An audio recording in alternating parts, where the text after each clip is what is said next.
आप सभी का स्वागत है सीए अमित क्लासेस के अंदर। मैं अमित गुप्ता, चार्टर्ड अकाउंटेंट, अपने स्पेयर टाइम में सबको कुछ ना कुछ सिखाना चाहता हूँ। ये उसी का एक तरीका है। पहले हमने कंप्यूटराइज वीडियो बनाई, आज हमने डायरेक्ट बोर्ड पे पढ़ाना शुरू किया क्योंकि उसमें समय बहुत लगता है। Being a practising chartered accountant मेरे पास समय की थोड़ी कमी है, तो उसी एक घंटे के अंदर मेरे को पढ़ाना भी, सब कुछ करना, चीजें तो सब दिमाग में ऐसे प्रोड्यूस करना आप सबके साथ। आप सब ये वीडियो थोड़ा सा ध्यान से देखें। ये जो हमारे लर्नर्स हैं सीए में प्रैक्टिकल क्लासेस के, जिनको नहीं आता जनरल वगैरह, या जो सीए में गुप्ता क्लासेस के अंदर 11, 12 ग्रेजुएशन वाले बच्चे हैं, उन सभी के लिए बहुत जरूरी है। आज हम करेंगे जो बेसिक अकाउंटिंग है, बिल्कुल एकदम जनरल एंट्रीज, गोल्डन रूल्स वगैरह। तो लगभग 1 घंटे की वीडियो होगी, तो आप सब इसको बहुत ध्यान से देखिएगा।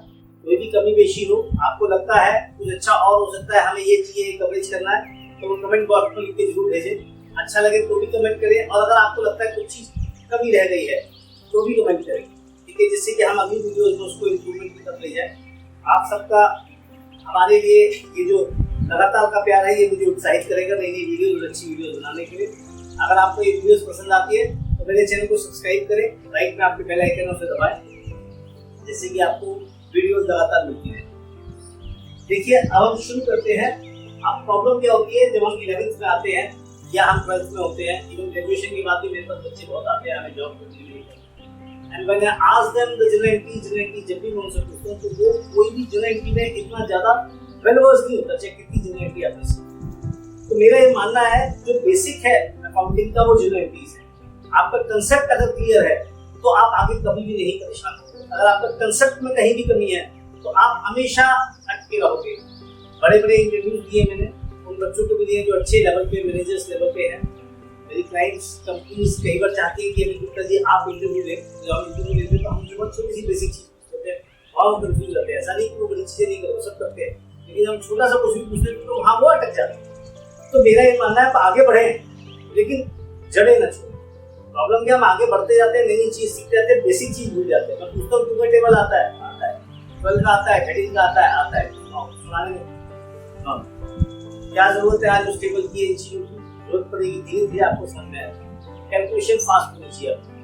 कैलकुलेटर कंप्यूटर सामने बनाए हैं, हमें कैलकुलेटर से कंप्यूटर से नहीं, तो हम अपनी कैलकुलेशन वहां से चेक कर सकते हैं, एक्यूरेसी फैक्टर पर अप्रोक्सीमेशन तो हम कर सकते हैं। तो वो भी हम इसके अंदर इंक्लूड करेंगे, किस तरीके से अपनी कैलकुलेशन बनाते हैं। फिलहाल आज मैं लेना चाहूंगा आपको अकाउंटिंग के पॉइंट ऑफ व्यू से बेसिक टर्म समझिए क्या है।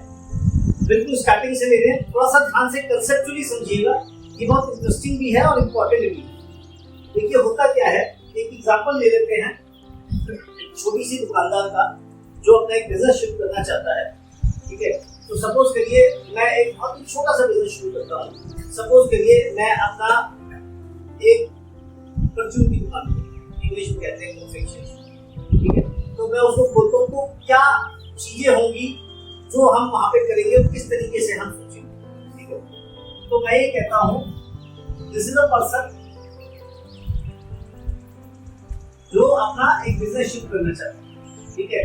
तो he want to start a business, और वो ये कहता है जो बिजनेस है उसको मैं क्या बना देता हूं, एक इंसान जो इससे चीजें लेगा और उसको अपने राइट हैंड और लेफ्ट हैंड में रखेगा, कहेगा भाई साहब ये आपका राइट हैंड में, मेरा सवाल ये लेफ्ट हैंड। अभी कंसेप्ट क्या है इसको समझिए, बहुत इंपॉर्टेंट कंसेप्ट है। इसको हम कहते हैं इंग्लिश में बिजनेस एंटिटी कंसेप्ट। अभी बिजनेस एंटिटी कंसेप्ट क्या है, वो ये कहता है जो बिजनेस है वो बिल्कुल अलग, जिसने बिजनेस शुरू किया वो बिल्कुल अलग। Let's give him a name. Suppose कि हमने नाम दिया मेरी बेटी का नाम है, इसलिए अक्सर मैं इसमें यूज करता हूँ, अच्छा लगता है मुझे उसका नाम लेना। जैसे भगवान हो चाहे भूत हो, उसका जितनी बार नाम लोगों से ताकत बढ़ती रहती है, ठीक है। तो मेरे भगवान भी मेरा भूत भी छोटा सा, ताकत उसकी बढ़ेगी। आप सबसे ये गुजारिश है कि अपने प्यारे प्यारों का नाम लेते रहे। फिर रक्षाबंधन आ रहा है, जाइए एंजॉय करिए, ठीक है। तो ये हमारा बिजनेस एंटिटी कंसेप्ट है। अर्थात वो अपना एक बिजनेस शुरू करना चाहता है, बिजनेस एंटिटी कंसेप्ट के हिसाब से वो ये सोच रहा है कि मैं क्या करूंगा। तो देखिए बिजनेस को, किसी भी चीज को शुरू करने के लिए हमें अपनी थिंकिंग को रखना है। जब हम अपनी थिंकिंग को सोचेंगे किस तरीके से बिजनेस शुरू होगा, तभी हम बिजनेस को शुरू करेंगे। बिल्कुल लेमैन की तरह सोचिए, छोड़ दीजिए। आप अकाउंटिंग नहीं कर रहे हैं, बिल्कुल भूल जाइए आप अकाउंटिंग क्या करने क्या नहीं। आप अपने आप को सिर्फ ऐसा सोचिए, मैं एक नॉर्मल आदमी हूँ, मेरे को यार परचून की दुकान शुरू करनी है, मेरे को कन्फेक्शनरी शॉप खोलनी है। अब एंट्री लेवल पे क्या होगा वो मैं बताऊँ, लेकिन पहले एक सोच को लाइए, क्योंकि आप सब में से कुछ लोग आगे जाने के बाद एंटरप्रेन्योर भी बनेंगे, कुछ लोग अकाउंटेंट्स भी बनेंगे, कुछ मैनेजर्स भी बनेंगे। तो सोच बहुत जरूरी है डेवलप करनी।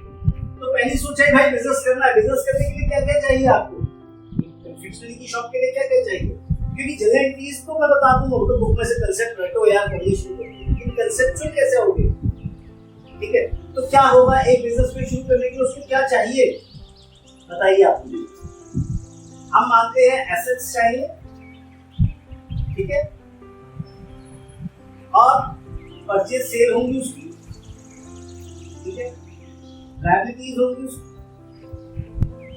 इस वाले पार्ट को बैलेंस शीट बोल देंगे, इस वाले पार्ट को आपको क्या होगा, डायरेक्टली से कर बैलेंस शीट की क्या चाहिए, इसको जानबूझ के इसको लिखो कि आप इसकी कंसेप्ट को समझो।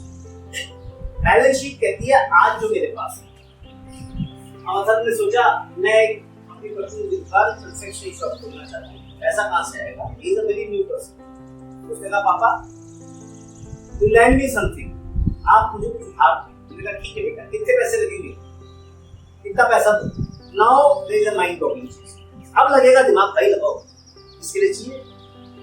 पापा मेरे को 5 लाख रुपए दो, क्या क्या लगेगा भाई इसके अंदर। तो I am asking the question, now there comes the mind brainstorming session, mind blocking session, जिसमें उसको सोचना पड़ेगा, ठीक है। एंट्री करना बहुत आसान काम है, एक अकाउंटेंट बन के क्या हाथी मालिक क्या एंट्री कर रहा है, बहुत बड़ा अपने आप को कई बार समझने लगता है अकाउंटेंट, ये भी गलत है।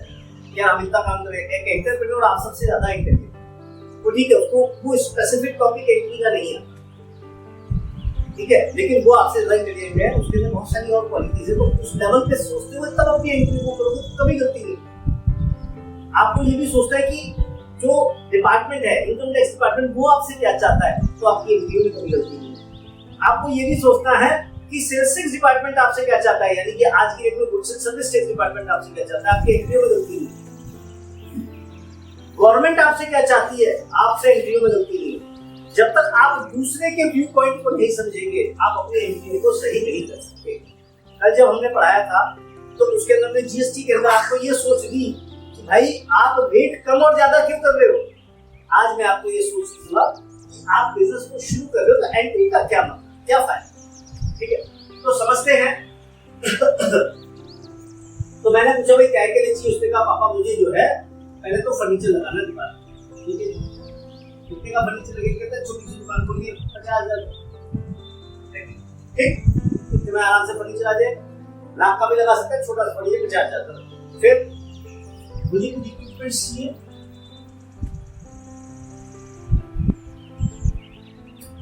इक्विपमेंट्स में क्या आएगा, कांटा तराजू वगैरह ये सब चीजें आ जाएंगी। तो सपोज करिए हमारे पास जो है, सपोज करते हैं हम 10,000 की इक्विपमेंट्स, ठीक है, क्लियर। बोर्ड वगैरह भी चाहिए, और तो उसको हम एडवर्टाइजमेंट में खर्चे में भी ले सकते हैं, पर हम मानते हैं स्टार्टिंग में जो बोर्ड लगता है वो लॉन्ग टर्म के लिए, ठीक है, 3-4 साल से पहले कोई बोर्ड नहीं जाता था, तो थोड़ा सा एडवर्टाइजमेंट जो दुकान के आधार और सजावट वजावट ये मान के चले तो भैया 15,000 में कम से कम वो सजावट 50, 60, 70, 75, ठीक है, ये खर्चा करेगा। उसके अलावा और क्या करेगा खर्चा, जो उसका रेगुलर में होना शुरू हो जाएगा, रेगुलर ये एक बात है। उसके अलावा उसका काम करते हैं, बाकी का 4 लाख का स्टॉक खरीद लेता हूं, फिर 25,000 रुपए में अपने पास cash. Now these are general entries, ये भी 6 entries की जो भी आप जनरल की एक करोगे, ठीक है, ये मैं आपको क्वेश्चन नहीं दिया पूरा, ठीक है, अभी आप समझेंगे। तो उसके बाद कैश 25,000, तो देखिए टोटल कितना हुआ, 4,50,000, 60, 70, 75, पूरा 5 लाख रुपए आ गए। टोटल करिए, कहीं कोई गलती तो नहीं है, राइट की टोटल करिए, कैसे करेंगे राइट की टोटल, 50, 60, 70, 80, 90 और 5 और 5 10, 1 लाख और 4 लाख 5, शॉर्टकट मेथड, फास्टिंग, ठीक। अब ये पैसे देने किसको, ये तो कैपिटल है ना मेरी। अब मैं समझाता हूँ क्या होगा। 5 लाख, जिनको ये कैपिटल वगैरह थोड़ा सा मुश्किल लग रहा हो, कुछ बच्चे ऐसे हैं जिन्होंने कभी पहले नहीं पढ़ा, तो घबराना मत। एक एक चीज बिल्कुल क्रिस्टल क्लियर इसी क्लास में करूंगा मैं, आपको कुछ आगे नहीं ले जाऊंगा। अभी मैंने बिजनेस शुरू नहीं किया, I haven't started the business, लेकिन मैं सिर्फ आपको बता रहा हूं। अब देखिए कैसी आती है पहली हमारी जेनेटी। Atharva started a business with cash ₹5। सबने सुनिए, अथर्व ने एक बिजनेस को 5 लाख रुपए की कैपिटल से शुरू किया। यानी कि मुझसे पापा को पैसे देने आएगा नहीं, उसने पापा से कहा पापा पैसे दे दो, पापा ने उसको 5 लाख रुपए दिए। ठीक, अब ये ट्रांजैक्शन जो उसके और पापा के बीच में हुई, क्या इसको बिजनेस में रिकॉर्ड करना है?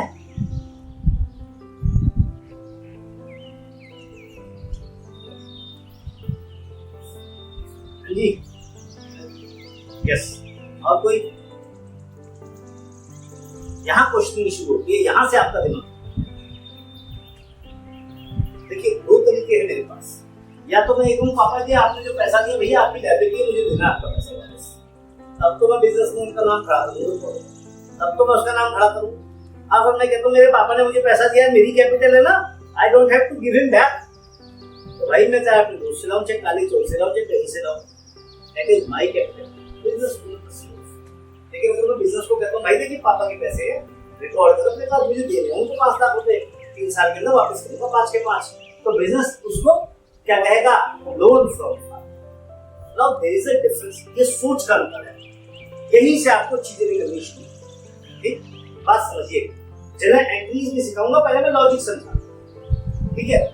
जनरल एंट्री का सेशन वहां पे भी बना लो, आपको सब समझना। तो सबसे पहले काम क्या हुआ? अथर्व ने फादर से अपने 5 लाख रुपए लिए, ठीक है?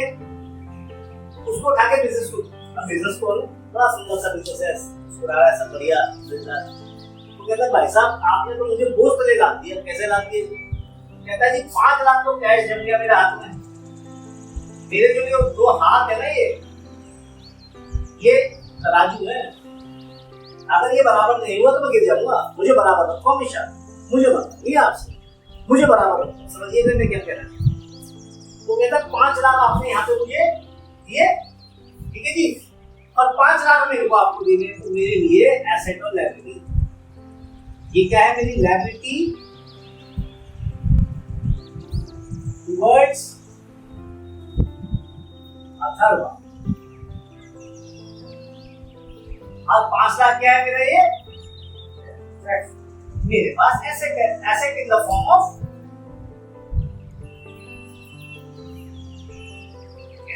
नहीं बात है, ठीक?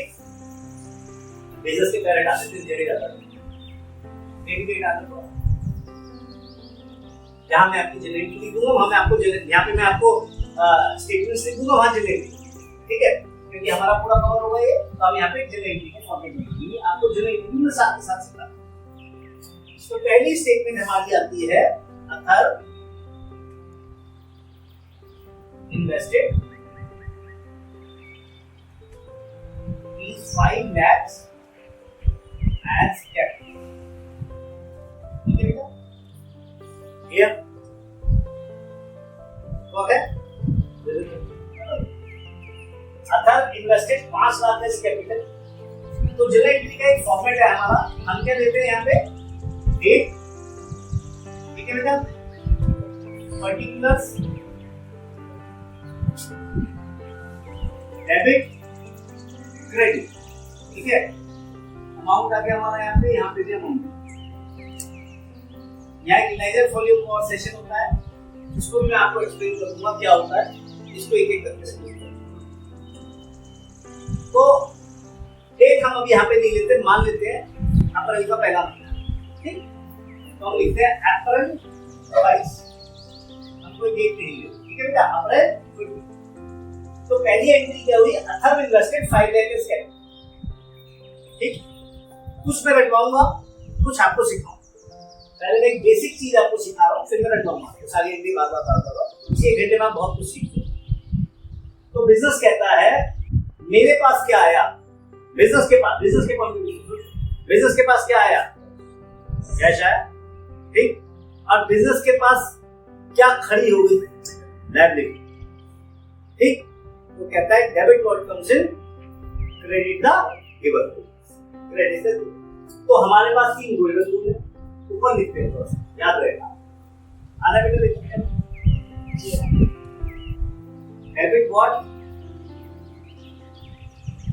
कम्स इन, क्रेडिट व्हाट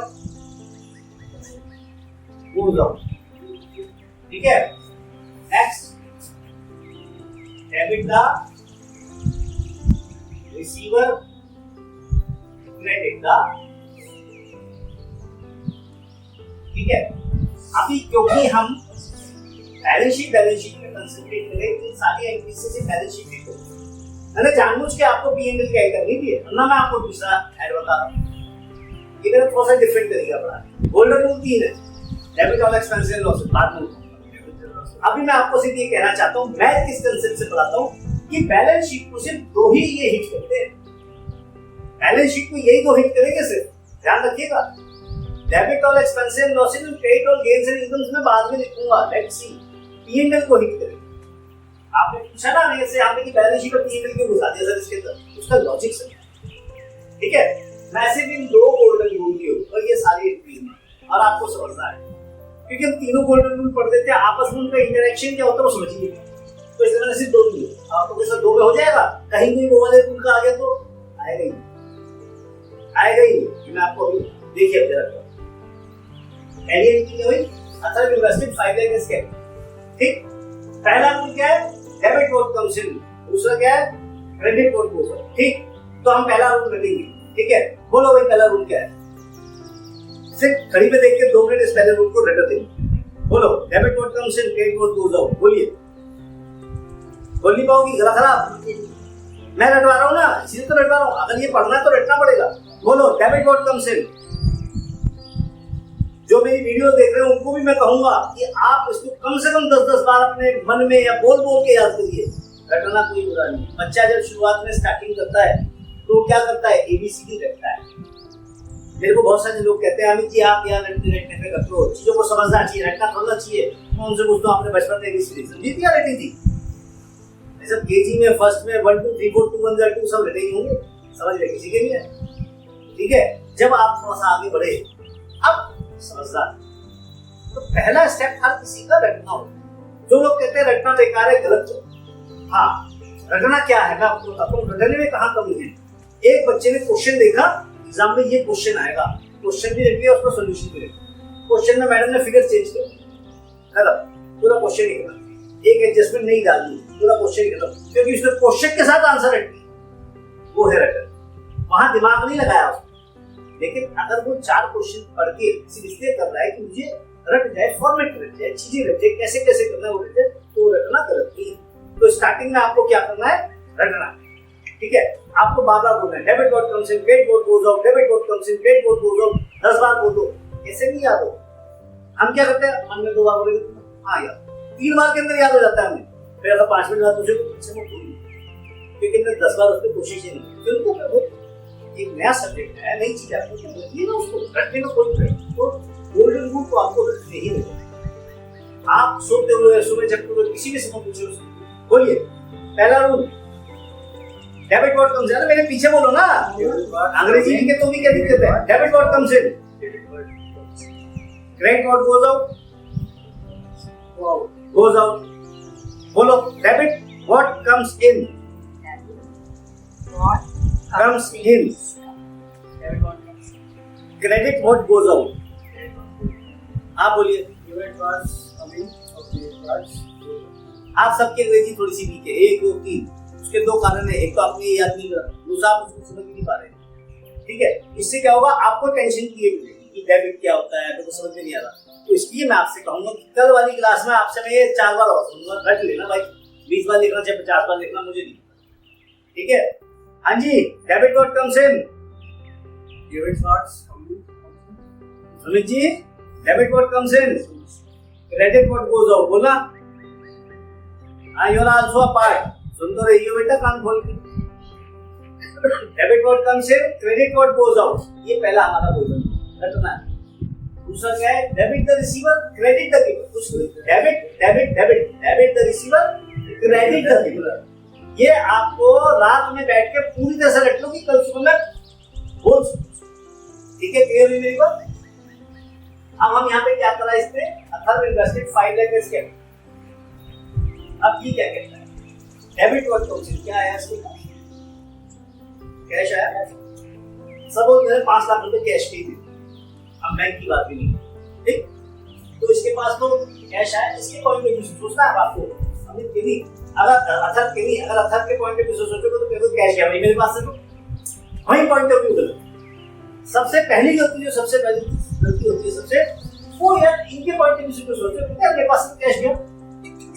आपको इसके पॉइंट ऑफ व्यू से सोचना है। ये बिजनेस कहता है मेरे पास तो पैसा आया, किसने दिया? तो क्या कहेगा, डेबिट वर्ड कम्स इन, मैं डेबिट कर देता हूं उसको। इसको डेबिट करता हूं, कैश। समझिएगा, बहुत मुश्किल नहीं है।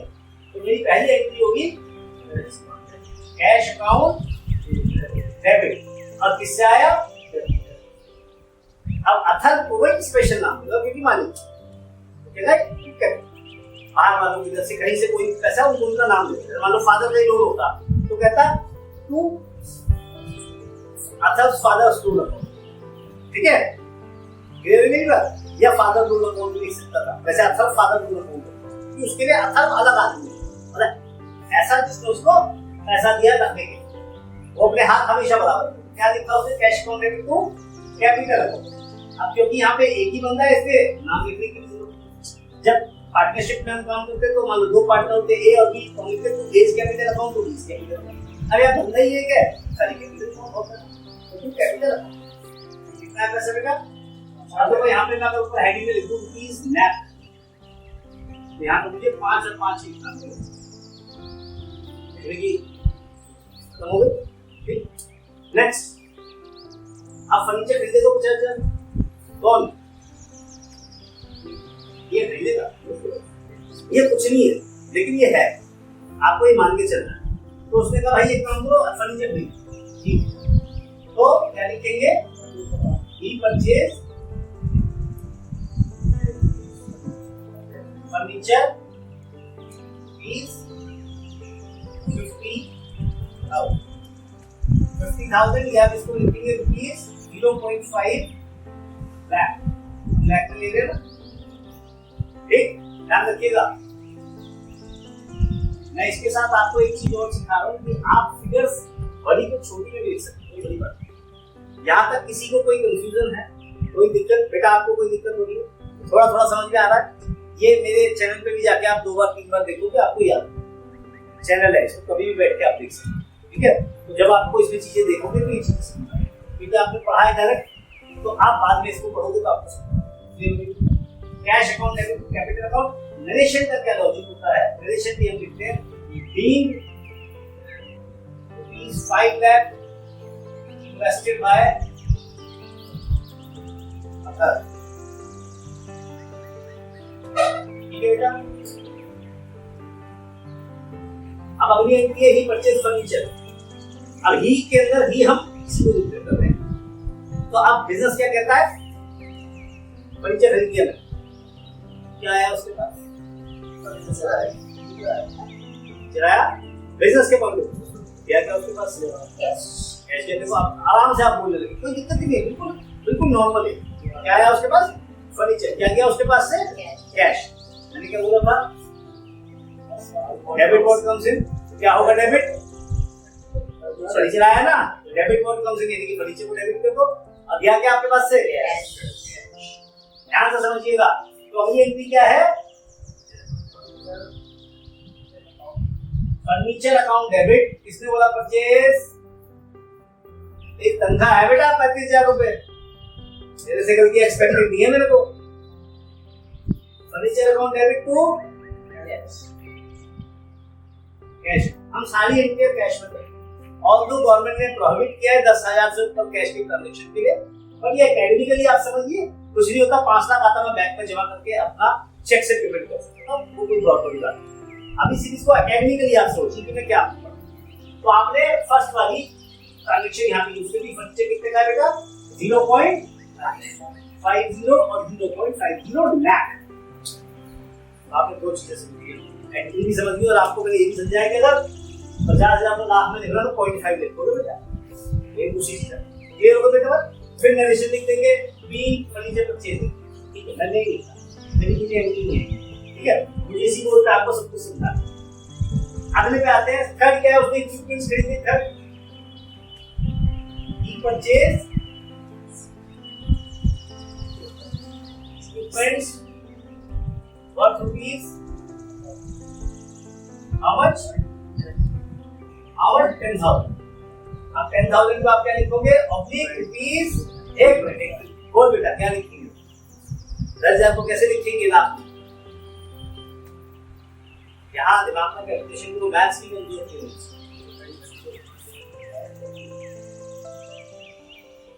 समझ लीजिए, यहाँ बड़े में दिखा रहा हूँ, फिर हटा दूंगा, 10,000 डिवाइड बाय लाख, ठीक है बेटा, 4 जीरो ये कट गई, 1/10 बचा, तो 0.10, ठीक, याद आ गया, समझना करते थे ना, आज इसका उपयोग है, हम सब मेंटली बहुत सारी कैलकुलेशन फेस कर जाते हैं, समझ में आया आपको अच्छी तरह से, बढ़िया, बोलिए अब क्या होगा उसके पास, फिर से तुम बोलो बेटा क्या होगा, जब ये एंट्री करेगा ही परचेज इक्विपमेंट वर्थ रुपीज 10,000, क्या होगा, जाएगा उसके पास से, क्या जाएगा, क्या जाएगा,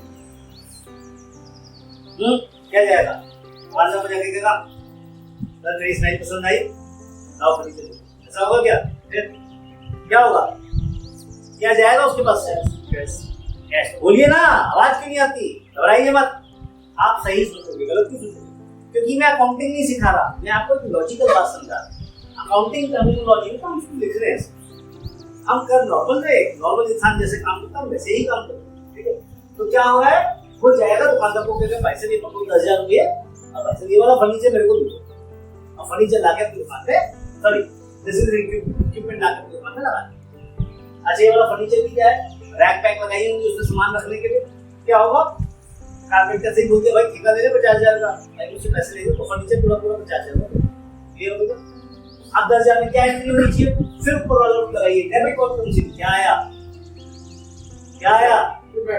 इक्विपमेंट्स आए, तो इक्विपमेंट अकाउंट डेबिट,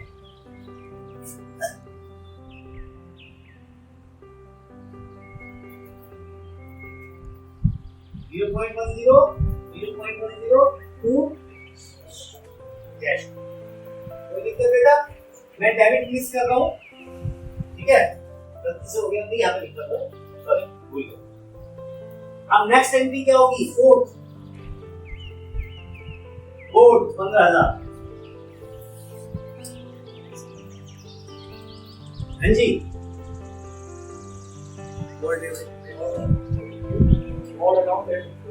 कैश, अगर ये तुम्हारे यहाँ पे भी होता तो एक्चुअली में जॉब कर रहे हो तो क्या तुम इसको बोर्ड अकाउंट में डालते, पक्का, ठीक है, हमें ये सिखाया जाता है कि जो चीजें एक जैसी रिजेंबल करेंगे तो एक जैसे, तो मेरे हिसाब से तो फर्नीचर एंड फिटिंग्स में जाना चाहिए, और फर्नीचर को भी अगर फर्नीचर एंड फिटिंग्स काम हो जाता है, ठीक है, तो एक इसमें अगर हम वर्ड यूज करें यहाँ पे फर्नीचर एंड फिटिंग्स या फिक्सचर्स, फर्नीचर फिक्सचर्स भी कह सकते हैं, फर्नीचर फिटिंग्स भी कह सकते हैं, तो ये बोर्ड भी यहाँ पे है, ठीक है, अब हम लिखेंगे furniture and fittings account debit to cash, कितना है, फर्नीचर फिटिंग कितना है हमारा बोर्ड का 15,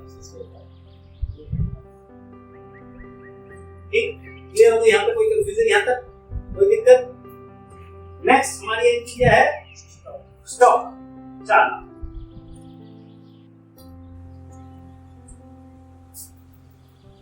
he purchased stock is ना 4 लाख और 4 लाख, क्या एंट्री होगी,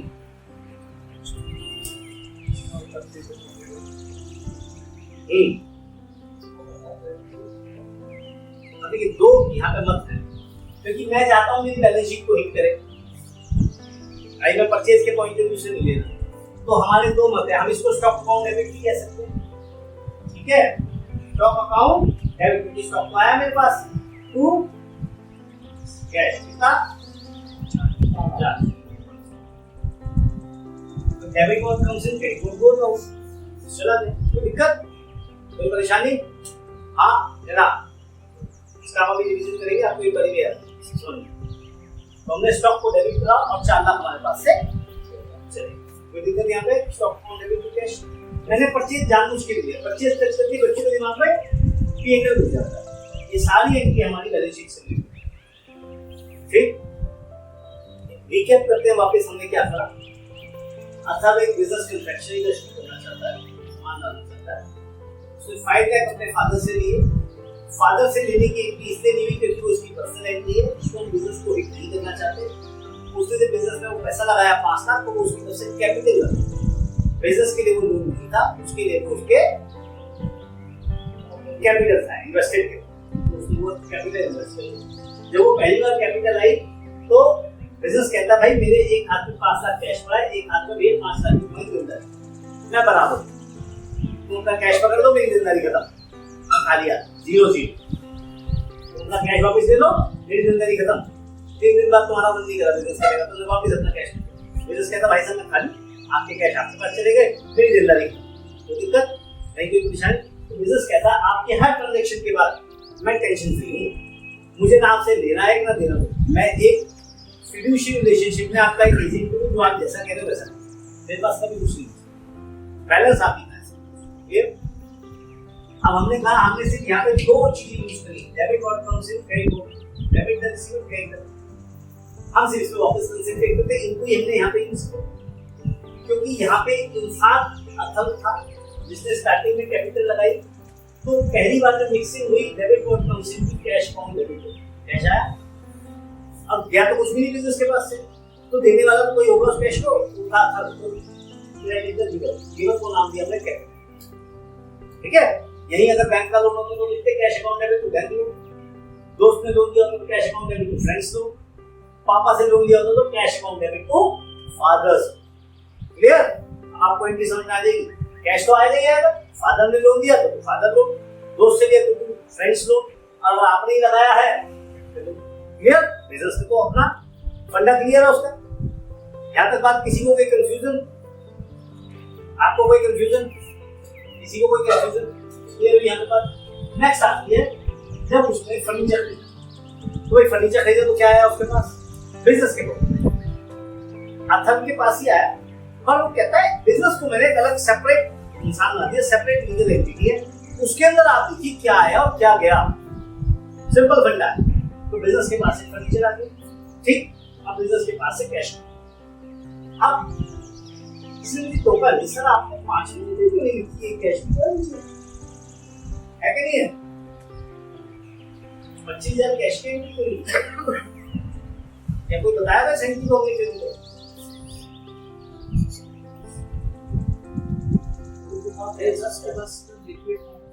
पहले बताओ ये 5 ही एंट्री कैश के अंदर क्यों नहीं? 1 2 3 4 कर दिया, 1 2 3 4 5 में एंट्री की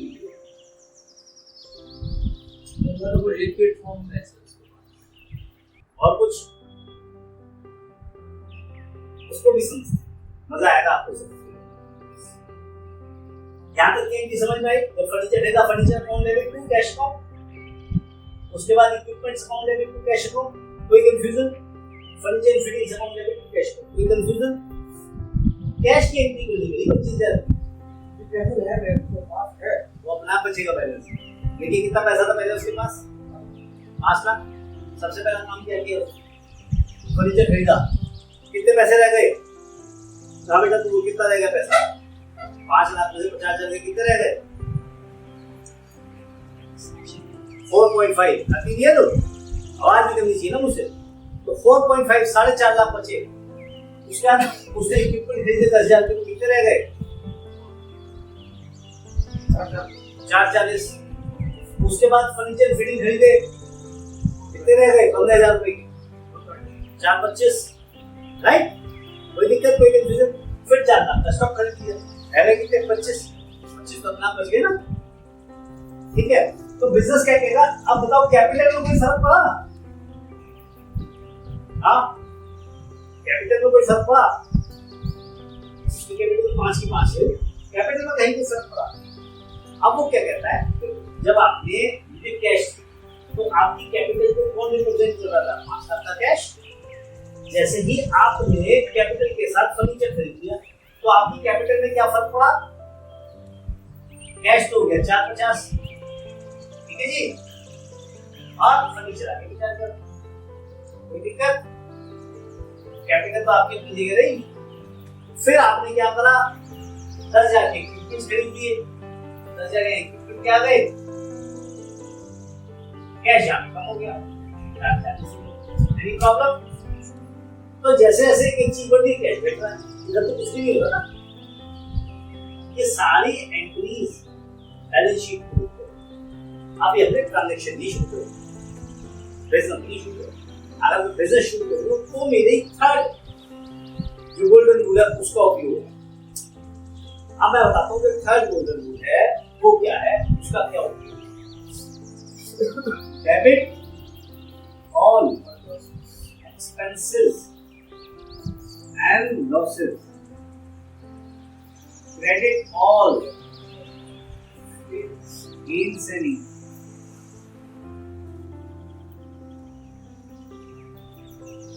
ये कब हिट होगा? जब कोई मैं ऐसा काम करूंगा जिससे नुकसान और फायदे हो। ठीक, क्लियर हुई मेरी बात की? अब आप लोग सर ये परचेज में जाता ना, फिर मुझसे लड़ गया, कहता मैं तो परचेज में डालूंगा, मैं नहीं मानता। तो बेटे से कोई नुकसान नहीं होगा। ये कैसे नहीं होगा? 3 दिन का आइटम है, 50,000 की परचेज जाती, समझते हैं इसको यहाँ पे रब कर सकते हैं।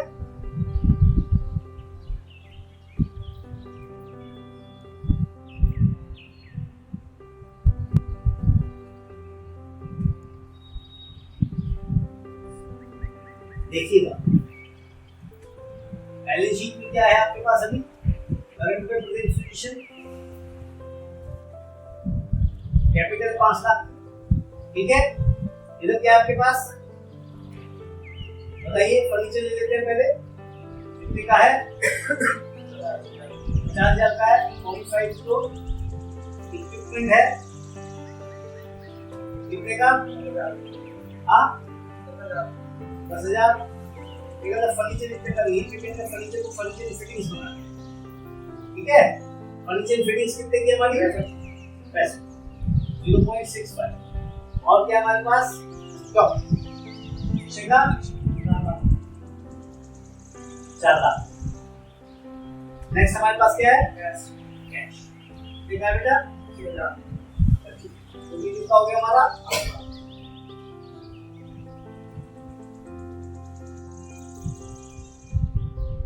ठीक। अब आप लोगों के साथ सीख रहे हैं नहीं आया आपको तो बैलेंस शीट कर।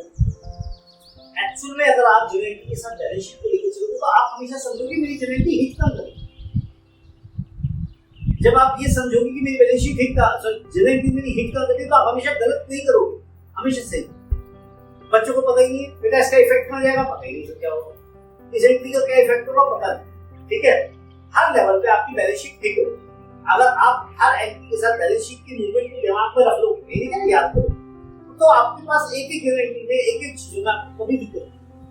अब बच्चे ने मुझसे बहस करके कहता है सर मैं तो नहीं मानता, मैं तो परचेज नहीं ले कोई बात नहीं। तो ट्रेडिंग एंड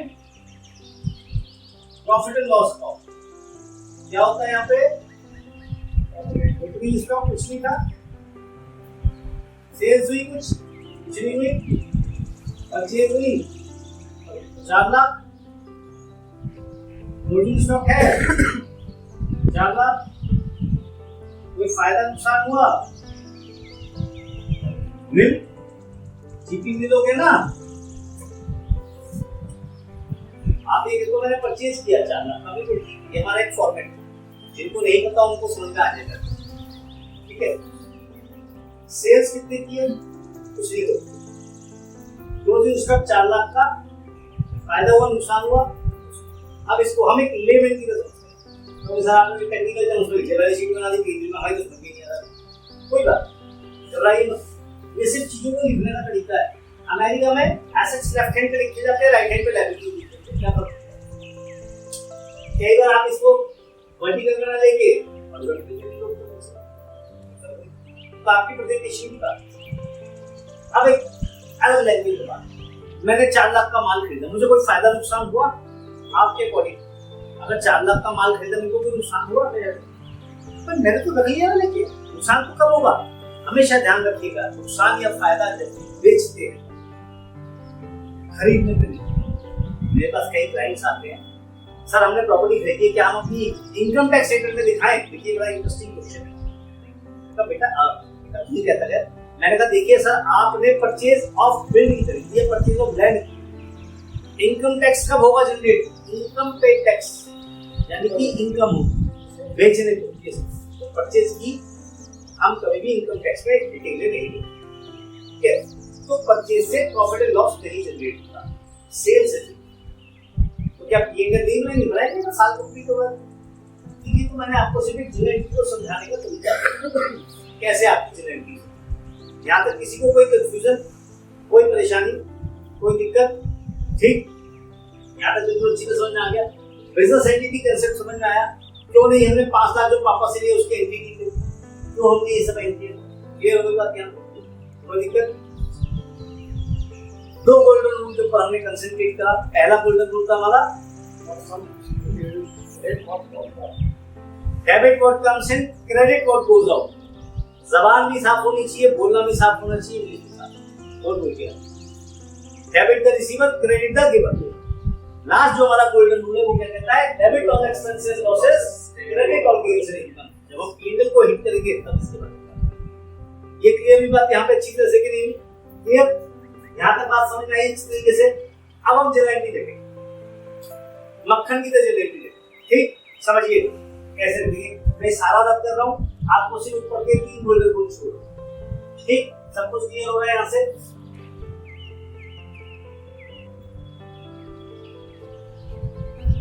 बच्चे कहते हैं जनरेटिव नहीं आती है, कैसे नहीं आएगी? सब आएंगी।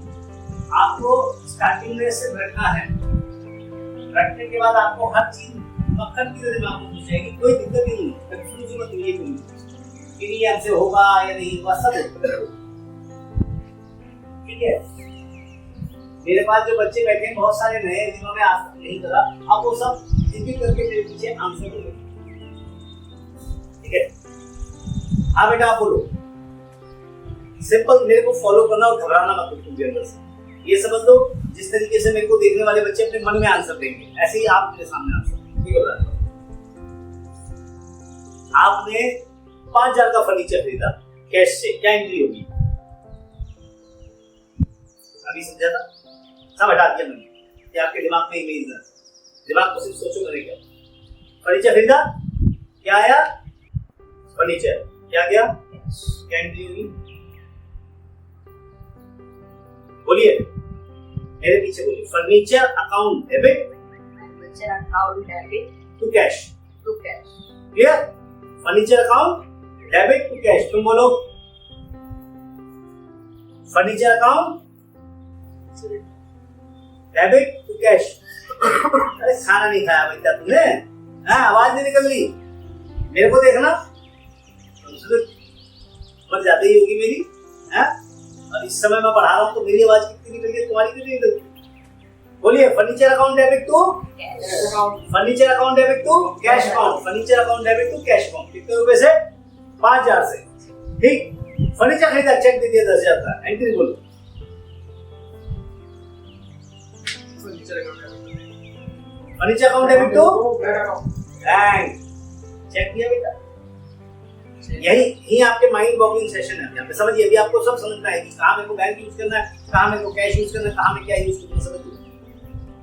दूसरी एंट्री, पहली entry furniture account debit to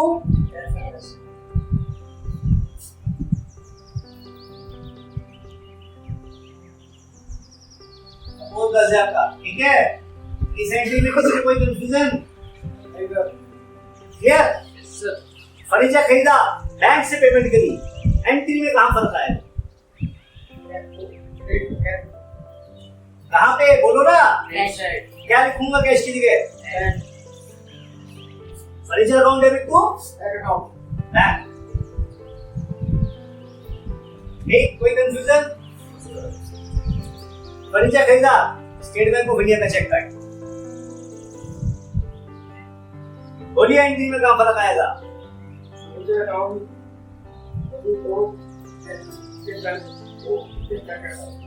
ठीक, फर्क कहाँ पड़ा? कुछ नहीं है, सेम वही एंट्री। आपको फर्नीचर तो आ ही रहा है ना हर बार, फर्नीचर का फर्क नहीं पड़ा, जाने का तरीका बदल। Furniture account debit to SBI। चलिए अब एक एक करके पूछूं, जिससे पूछूं होता है। फर्नीचर खरीदा भैया, कैनरा बैंक से चेक काट। बोलिए। हाँ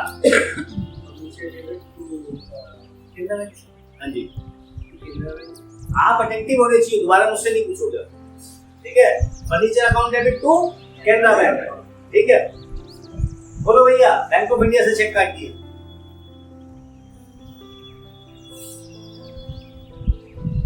तू बोल बेटा।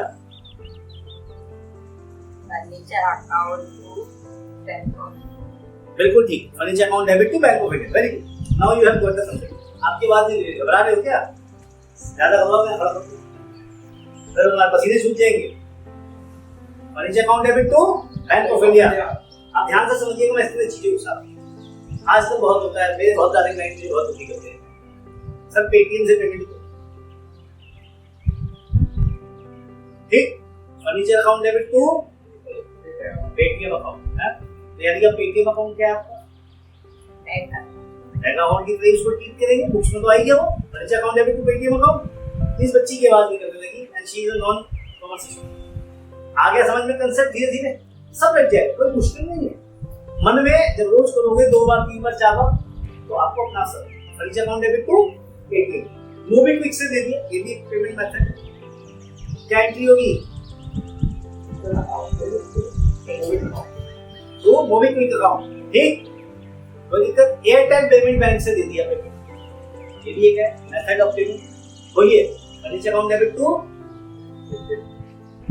एयरटेल पेमेंट बैंक, ठीक? जैसा आपने हमने कहा 10,000 किया, एनईएफटी करा दे तुम, ठीक? 10,000 के एनईएफटी। बोलिए, मैंने कुछ नहीं बोला। एंट्री हो, हाँ आप बोलो sir. Furniture account debit to, very good, आप बोलिए। Furniture account debit to, very good, तुम बोलो। मेरे पास आके क्यों सुनना पड़ रहा भाई? मेरे पास तक आवाज पहुंचा ना, तुम बोलो।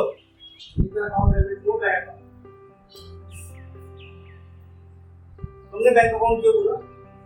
एनईएफटी तो बैंक से होती है ना। वेरी गुड, क्लैपिंग करो इसके लिए। नॉन कॉमर्स स्टूडेंट है वो। अब तुम सबसे गलती हो रही है, क्यों भाई? क्या सीख रहे हो? क्या गलती हुई? एनईएफटी क्या होता है अकाउंट? उनसे मैं मान सकता हूँ, तुमसे तो नहीं होनी चाहिए थी, और तुमसे भी नहीं होनी चाहिए है। उसने कितना अच्छा एक्सप्लेनेशन दिया, देखो एकदम उभर गई वो। समझो, हम सबके तो कुछ ना कुछ खास है, हम सब हीरे हैं, सिर्फ धूल मिट्टी से नहीं, मैं सिर्फ तराश रहा हूँ। अब जो हीरा होगा वही तराश के हीरा बने। तुम तो मैं तो पत्थर नहीं लगते तराश में, टूटते ही रहोगे, छोटे से हो जाओगे, तो दिखोगे, ठीक है? तो इसलिए अपने आप को तेज करो। एनईएफटी तो बैंक से ही होती है ना, कितना अच्छा जवाब है उसका कि एनईएफटी बैंक से होती है, इसलिए चलिए एनईएफटी करी पीएनबी से, एनईएफटी करी हमने पीएनबी से, एंट्री होगी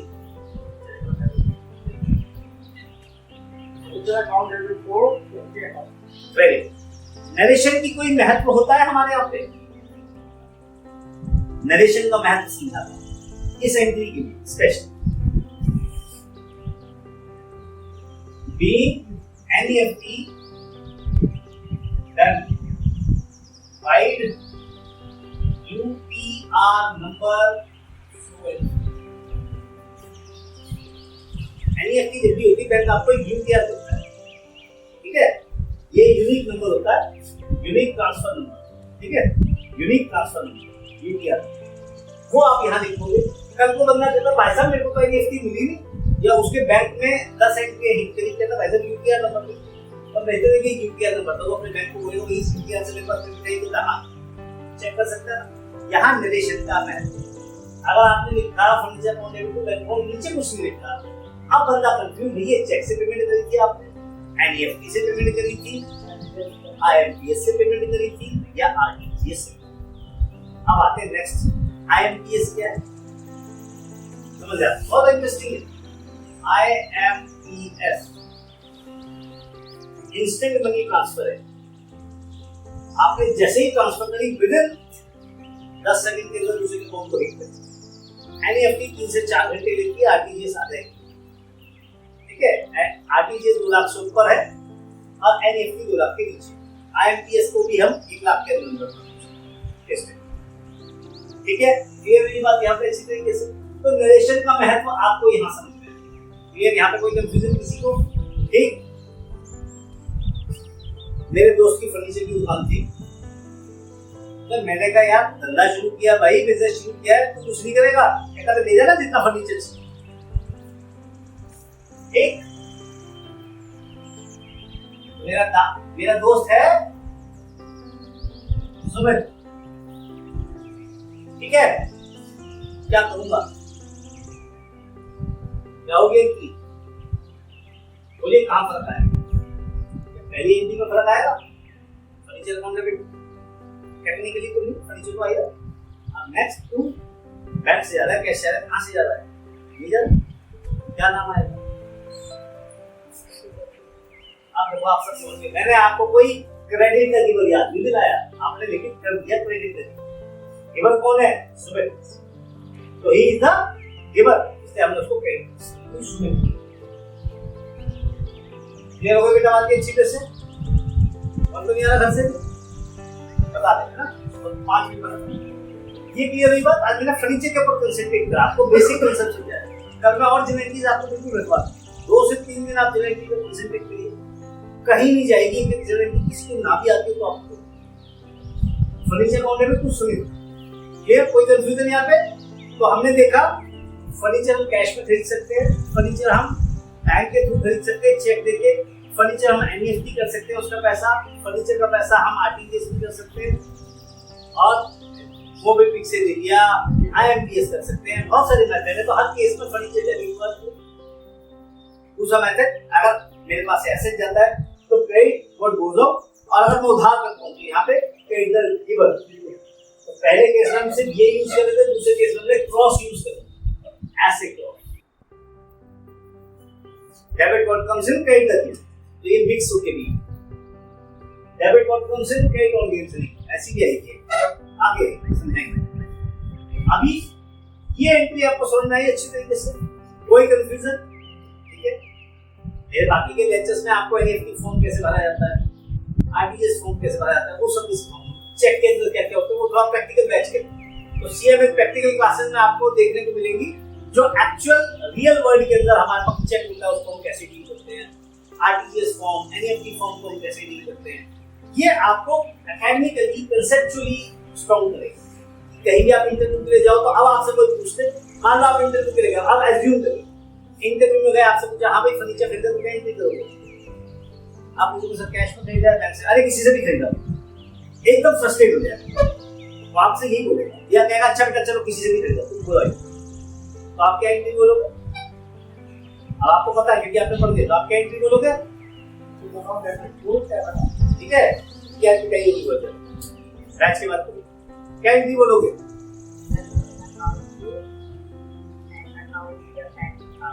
वेरी गुड। अब यहाँ इनके दिमाग में बार बार परचेज क्यों घुस रहा है, क्यों ये बार बार परचेज हुआ, क्यों भाई, क्यों बोल रहे तुम बार बार बोला तो मेरी परचेज, हाँ भाई ये नहीं, आपको पता है आप कितनी बड़ी मिस्टेक कर रहे हो।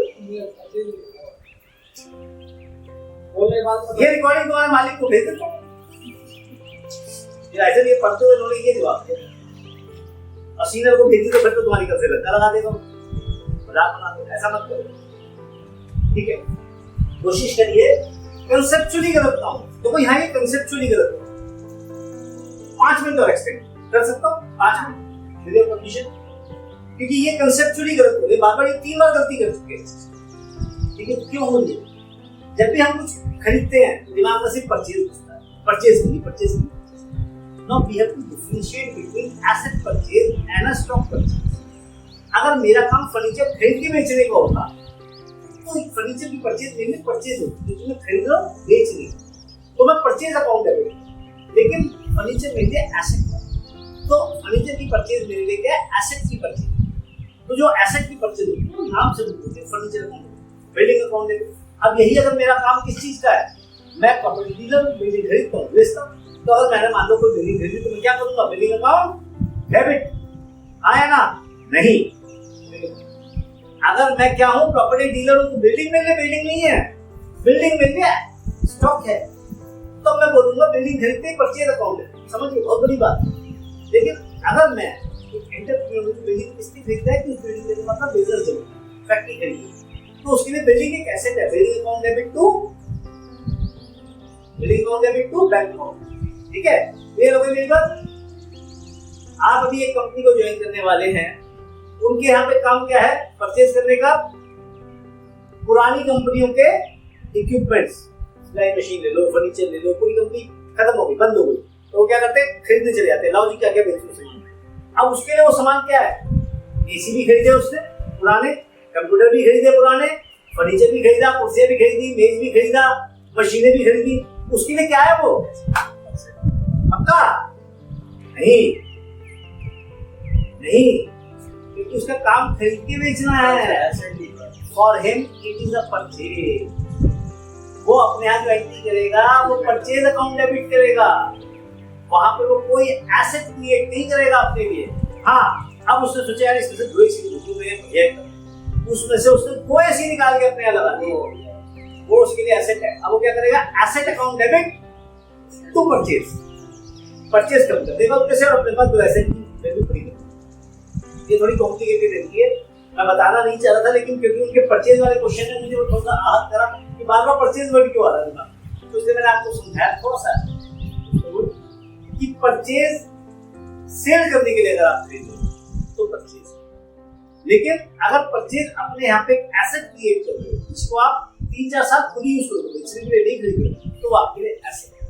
यहाँ हम जो फर्नीचर की बात कर रहे हैं, इट इज एसेट, ये हमारे लिए क्या है, एक एसेट है, ये परचेज नहीं है।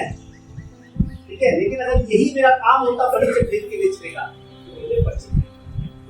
ठीक है, देखिए इस तरह की सेशंस में ही आपको सब कुछ समझ में आता है। अकेले बैठ के पढ़ोगे तो कोई अपनी गलती को भी सही नहीं है, 4 जन में बैठोगे, 4 बार इस बात को मैं बोलूंगा, कुछ करूंगा, तो आपको लगेगा हाँ भाई मैंने गलती करी, सर ने समझा दिया, बढ़िया हो गया, बिल्कुल समझा, अच्छा है। ठीक है, तो इस वीडियो को आप जितनी बार देखोगे, आगे इसको जितनी को भी शेयर करोगे, आपके लिए भी बेटर है। हम आपसे पूछेंगे, समझेंगे, 4 चीज तुमसे पूछेंगे, तुमने क्या सीखा, मजा आया, मैंने कुछ सीखा, बताओ आज तुम्हें घर जाके थोड़ा सा अच्छा लगेगा, तुम्हें एक सीखने को मिला, कुछ समझ में आया तुम्हारे, तुमने जवाब भी दिए, एक डर अंदर से हल्का हल्का कम होना शुरू, 3-4-5 दिन तक तुम्हें डर थोड़ा सा और कम हो, तुमको देखा मजा आ रहा है, आई एम गेटिंग इट, सबको मजा आया। बहुत सारे छोटे छोटे कंसेप्ट और दूसरा तो बेसिक, ये जगह इनकी बेसिक जीएसटी की जीएसटी वो भी नहीं है, लेकिन this is also important concept. ठीक है, ये हो गई मेरी बात, अच्छे से कोई कंफ्यूजन नहीं, सीखो। एक दिन छोड़ के हम लेंगे, एक दिन क्लासेस वाला कंसेप्ट, एक दिन प्रैक्टिकल क्लासेस वाला कंसेप्ट, जीएसटी वीडियो। कल वाली क्लास में हम जीएसटी वीडियोस देंगे, वो प्रैक्टिकल क्लासेस में जाएगा मेरा। ठीक है, ये वाला मेरा क्लासेस में जाएगा, मैं 1 घंटा पर डे अपना निकालता हूँ पढ़ाने के लिए, मेरे को थोड़ा सा अच्छा लगता है, बाकी बच्चों को भी ज्ञान मिलता है, मेरे ऐप को जितना ही मैंने सीखा है उसका।